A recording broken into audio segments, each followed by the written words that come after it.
All right, guys, welcome to the Higher Level Podcast. Please subscribe to our channel. Also, we're live on Spotify, Apple, and Google Podcasts. Isn't that pretty slick? That's pretty dope. We got our own podcast channel. We're like way behind times, but we're trying to catch up. So, if you hadn't noticed, I've got my good buddy Thaddeus Scruggs with me today. He's going to go through a bunch of stuff with y'all, but I'm going to read through some numbers, go through some housekeeping stuff real quick, and then we'll get moving. Let's go submit numbers first. Can you go over to submit numbers? We're going to read off 10K submit and above, and then if you are building your team, submit 50K and above, because we're not reading numbers for 2 hours. Sweet. All right, so we got Ron McCormick. First up, $11,796 for the week. Francisco, $12,751. Corinne Giles, great job, $12,863.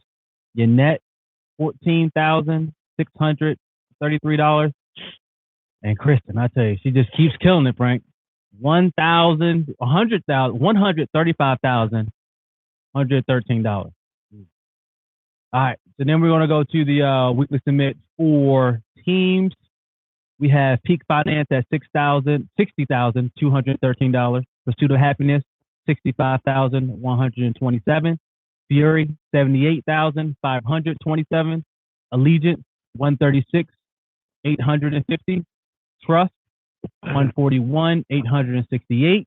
Entourage, $179,989. And National as a whole, $489,344. So Allegiance, Entourage hopped over Allegiance and submit? That is correct. Wow. Okay. Good job, Entourage. How's that make you feel? You got to get to work. No doubt about it. All right, so let's go issue paid week 1 in May. I am going to read everybody that's on track to hit gold producer, which is $20,000 in a month. We've got Jamal Norcom, $55.70. Ruben Rodriguez, $55.88. Daniel Smith, $61.46. Austin Smith, $64.88. William Crandell, $7,083. Ron McCormick, $75.30. Steve Johnson, $75.68. Thaddeus Scruggs, $76.27. Rachel Canning, $82.89. Michael File, $83.31. Richard Moore, $92.95. Ryan Urbanski, $10,942. Leslie Andrews, $12,526. Scotty Simmons, $12,740. Pooja Purikan. I know I said that wrong, so please call me after this and make sure I pronounce your name right. Good week, though. $13,244. Eugene Marshall, $13,849. Kristen Salice, $24,726. Brandy Stewart, $25,046. Good job, Brand. Danny D, Kristen's dad, $26,415. Number 1 spot, issue paid week 1 in May. Allison Liston, $31,811. Good job, Allison. As far as team production, we have Peak Finance, and I did everybody on track to hit VP. So Peak Finance, $39,625. So on track to do 160. Pursuit of Happiness, $43,194. Steve Johnson, I think he's just getting his logo. I think they're working on it now. $48,155. FFL Trust, $64,703. FFL Honor and Valor, $67,942. FFL Dream Team, $70,538. FFL We the People, that's Allison's group, $81,499. She's been here all of like 6 months. FFL Fury, $108,966. FFL Entourage, $198,157. Creeping up on Allegiance, which was at $213,270. And then FFL National as a whole, week 1, $508,555. or issue paid first week of May. Not too shabby, but we all got work to do. Time to move. So, here, let me have that. I'm going to throw that away. That stuff drives me crazy. So, Thad, let me ask you a question. How long you been with Family First Life? December 1st, 2019, first dial day. December 1st, 2019, first dial day. So, a year and 5 months, right? 5.5 months. When did you go full time? January 30th. Okay. 2020. You're looking at me as if I would know. I mean, I know you quit before conference. I was trying to keep my dates right. Okay. So, what did you used to do? Law enforcement. Law enforcement. 5-0. That's right. Police officer. Mm-hmm. Okay. Donut eater. No donut. No, yeah, I know. Look at you, right? I'm the donut eater.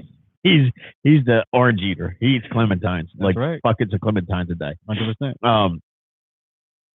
So like, respectable career. I mean, obviously, you worked night shift. The night shift. You started Family First Life, and you would work your night shift and meet Mike and Ryan at the office at 7 a.m. Mm-hmm. Me and Ryan would come together. You would come together. Y'all were nuts in a good way in the beginning, and I don't think people realize what it took, what y'all did to be able to walk away from that career. And it hasn't all been peaches and cream, right? Nope. Okay. So you would work all night, then you would go to the office and dial. And then how long would you be at the office? Sometimes 6, 7 o'clock. And then what time you have to be back at work? 11. So how much would you sleep?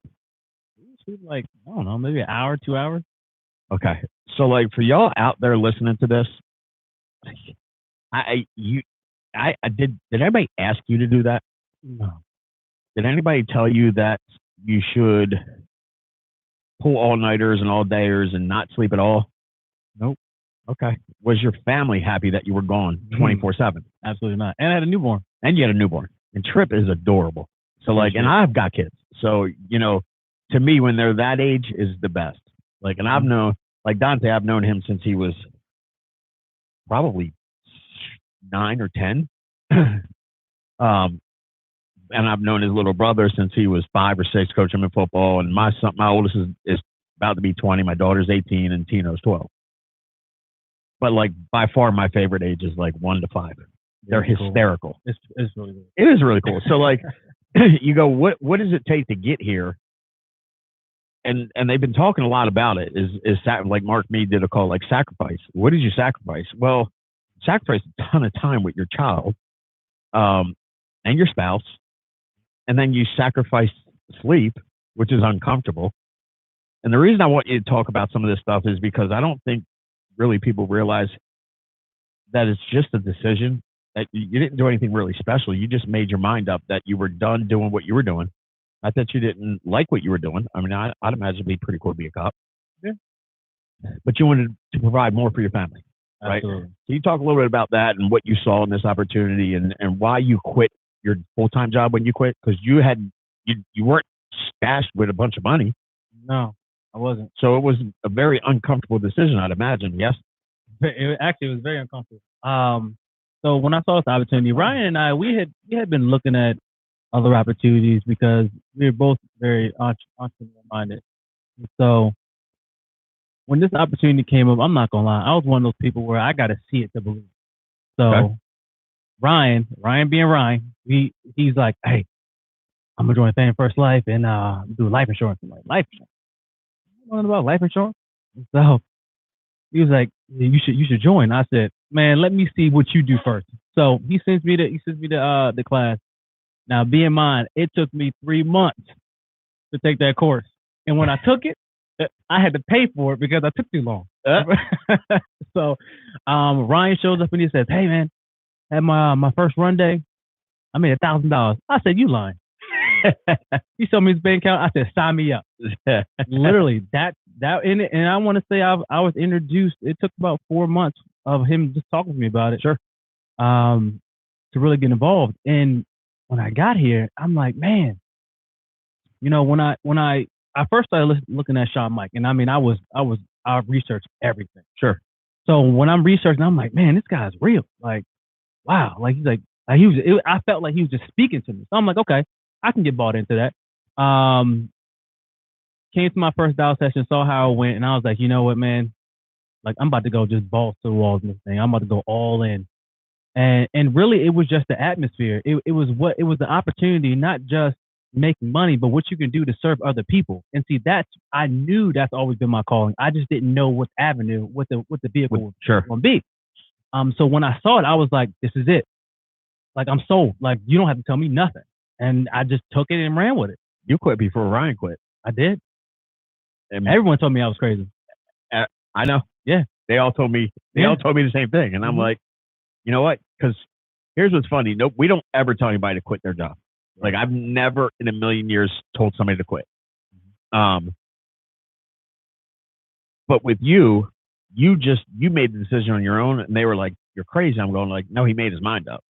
See, that's where I don't get anything twisted. Is when you make your mind up, get out of the way. And that's with everybody in this company, everybody in the world. Really, if they decide they're going to do something, they're going to do it. Right. And watching you over the last, I want to say 2 months, 83 days. It's been 83 days, so it's 2.5 months. Okay. Has been nothing shy of amazing. It's been really fun to watch your mindset adjust. And we've talked a lot about mindset over the last year, a lot, right? Because it's not easy to manage a mindset if you're not getting the results you expect to get. Then it's easy to let the negative come in, let the outside voices sink in, and start to have doubt. And once you have some doubt, then it can spread like cancer. Yeah. So it was a task for you, not for him, but for you to keep yourself right. So you did what? So tell me some of the things you did, because you started out really good, right? You guys were writing a ton of business. Now I have my own ideas as to why you started out so good and then why you dipped a little bit. But regardless, there was some success, and then there were some lows, and then your mindset started to get better, and then you're having success again. So can you explain to me what some of the things you did to keep your mind focused, to keep the outside noise from getting in?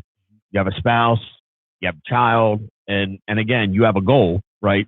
This whole integrity thing and the time sensitivity, we don't have forever in a day. Right. So explain to us how you did some of the stuff you did with your mindset and your family life. And there is no such thing as balance when you're starting a business. Right. But people don't understand that either. It's a microwave society we live in. They think you should just be able to start something and be super successful inside of 5 days. And that's not how it works 99.99999% of the time. Right? There's that 0.00001% chance that you strike gold. But it's just not normal. So explain some of that stuff, because it's really huge. And again, there's nobody. I don't even think, other than like maybe Sean, that has a better mindset than you right now, with as far as what your structure, termination, sleep schedule, everything. It's impressive, man. I'm proud of you. Appreciate it. So to piggyback off of what you had asked in the beginning was, what changed when I was doing so well? I didn't know what I was doing. I just didn't know. And so, you and Mike said, "Hey, Thaddeus, book appointments. Run, dial, call from the home." Okay, cool. It was when I started to try to get better, and I started listening to all the podcasts from every producer about everything about Fame First Life. And next thing you know, I have 1,000 different things. I got all this information, but I'm not taking the proper action because I'm confused. I got so much. Things aren't lining up. And I would ask you about that. I'm like, well, why one person say this, another person say that? Well, who do I listen to? Right. And I was stuck there for a long time. Sure. Because I'm like, well, I got to feed myself more information. And I want to say a whole year I did that. And I'm like, I'm trying to fix it. And I'm like, but nothing was working. I didn't realize it was the information. It was like information overload. Sure. One of the biggest things that changed was I always tell myself I just got stupid. I went back to knowing nothing. Sure. I didn't try to mimic anyone. I would go in the inside appointments. I wouldn't think about the lead. I wouldn't even look at the lead. Sure. Until I walked in the door. I used to try to ask all these questions on the phone to tie it down, health and all that stuff, smoker, non-smoker, how tall are you, how much you weigh, things like that, to try to lock it down better. It just didn't work. Sure. And so when I just really took a step back, thought about what I did in the beginning, which was absolutely nothing because I knew nothing. That's when I really started to see a little bit more success. But it really didn't happen until I truly got structure within myself. Right. And I gained personal confidence in myself. I never had an issue with the family as far as when I needed to work. Like that wasn't ever an issue. Like the schedule was the schedule. Right. Now, I mean, me and my wife, we would fight about the schedule, but now, we have non-negotiables. Listen, Fridays after 5, I follow the Mark Me schedule. That's right. On Fridays is date night after 5 o'clock. Then Sundays, if I had a good week. Sure. If not, sorry. That's right. You got to go to work. That's right. It took a lot of really sitting her down and helping her understand that, hey, this business is providing our future for you, not only you, me, but our child. Sure. And our child's future and his child's future. Sure. This is a legacy I'm trying to build here. I just need you to be on board. When I sat her down and really helped her understand, she spoke with Jamie. Jamie helped her out a lot. So that really helped me. Sure. Focus just on the business. But, waking up 4 o'clock in the morning, I meditate in the morning for 30 minutes. I work out every morning, sometimes twice on Sunday. My devotion, I'm always into that. So I got 6 things I do every day. I have to do it every day. Can you tell me what they are? Yeah, 100%. 100%. All right. So the first one is the devotion. Okay. Then you got meditation. Reading. I got to read a book. Or audio. It has to be something. 30. Typically it's about it. I read business books. I read about people. Sure. Like autobiography, things like that.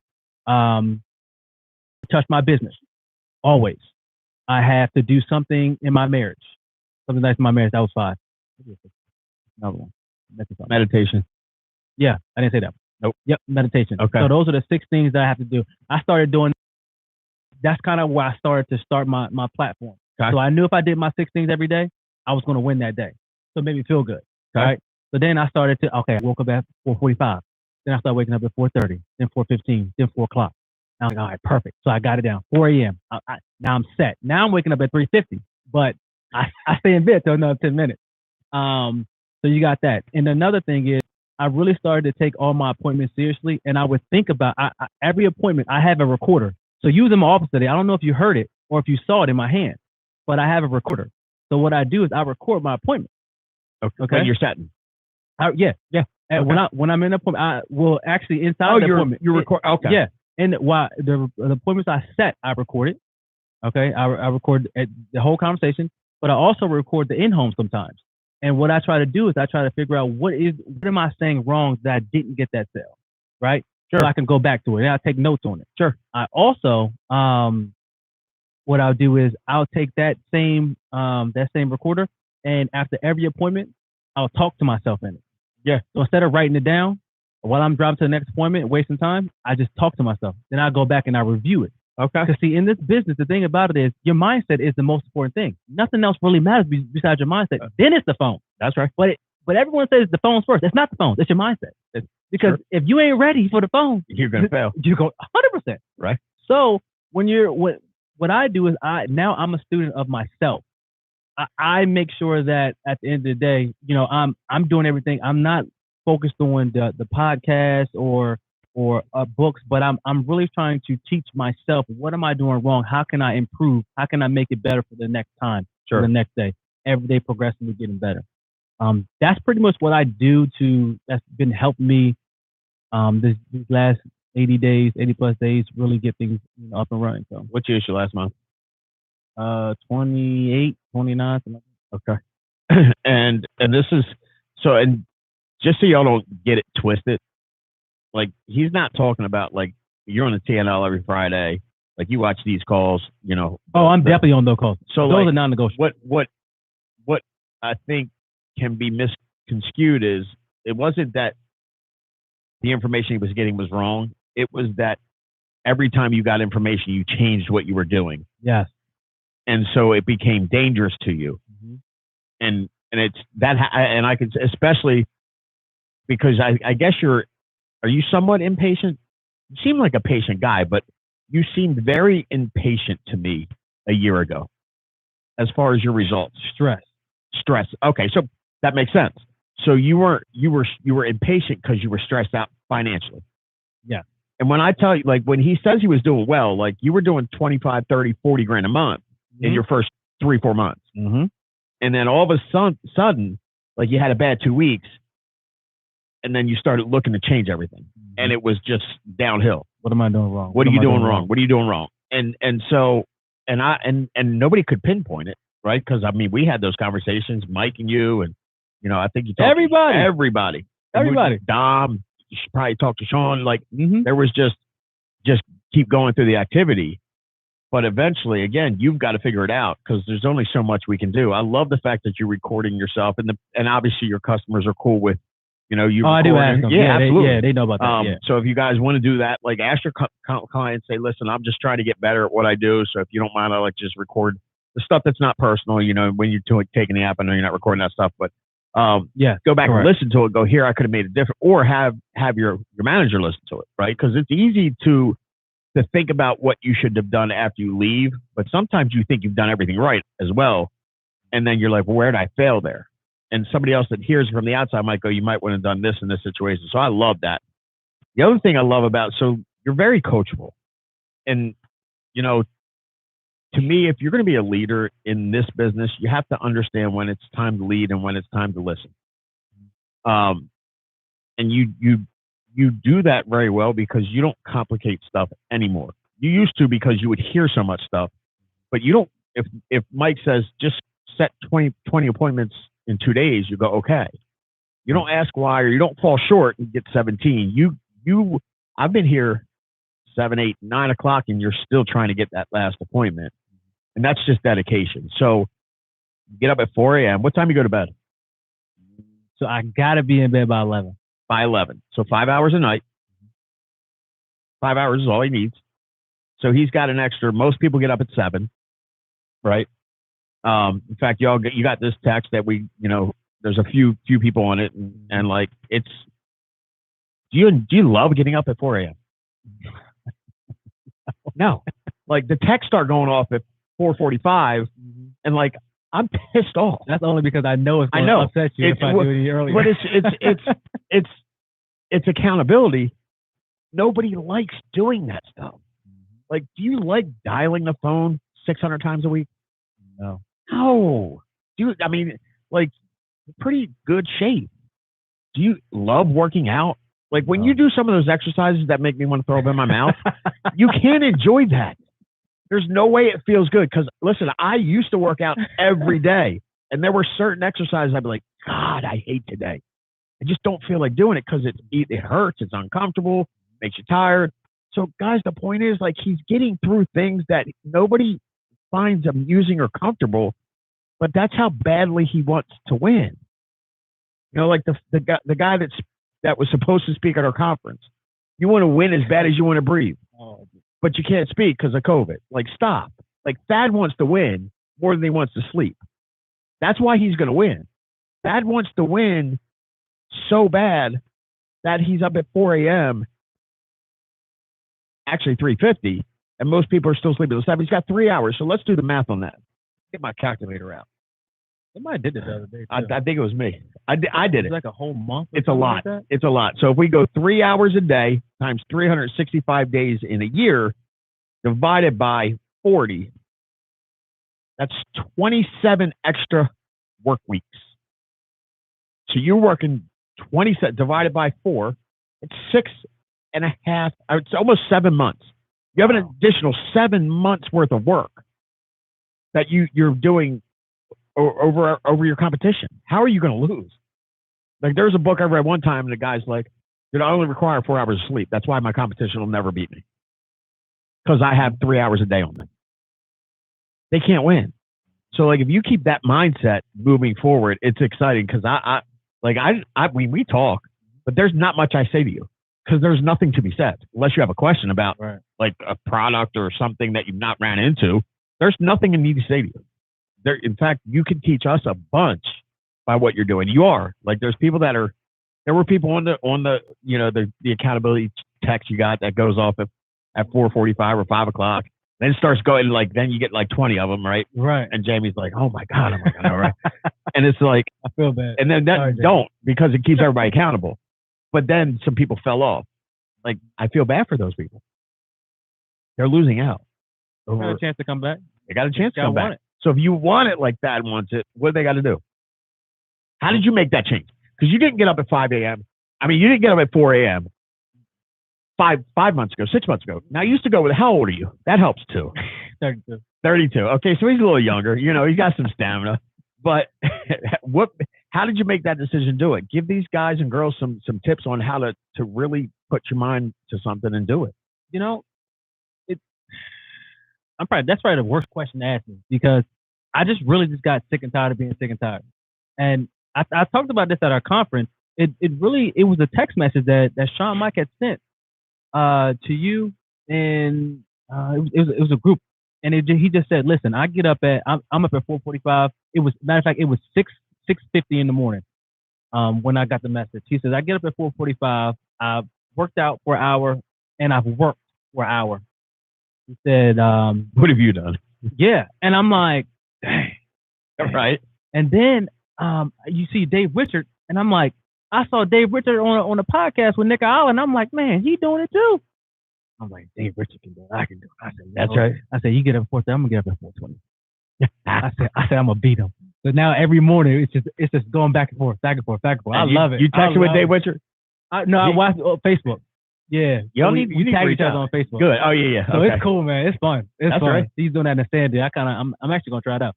But yeah, that's really what it boiled down to. It was just I made a decision and then I started small. It was 5 o'clock. Right. And also, I stopped drinking. I stopped everything. I don't do anything. So when I made that decision, that was hard. Sure. My wife's Italian. You're Italian. That's right. She loves to drink. So does her family. But hey, when I was able to set myself differently from everyone else, oh man, it just gave me a burst of energy, and it's just I love it and a confidence. Oh man, yeah. Like I can see it. It's pouring out of you. So like when it's really hot and you look at the horizon, you see like those fumes. Yeah, that's what it looks like when you walk by like a heat wave. You're always like, it's cold in here. You're on fire, bro. It is cold in here. So guys, listen, that is again so proud of you. What you've done over the last 83 days. What I know is coming for you and Allie and Trip, like it's coming, which is exciting because like I know where you're heading, and you're going to get there a hell of a lot faster than we got there, which is our goal for everybody. So, guys, get with that. If you need some help with anything, just reach out to him, man. He's a good guy to talk to. He'll explain to you some of the good stuff he went through, some of the bad stuff. But we're here to help you guys. Let's make it a big week. Again, subscribe to our page, like our page, and check us out on Spotify, Apple, and Google Podcasts. Thank y'all. Thank you, Pat. Appreciate you, buddy. Hey.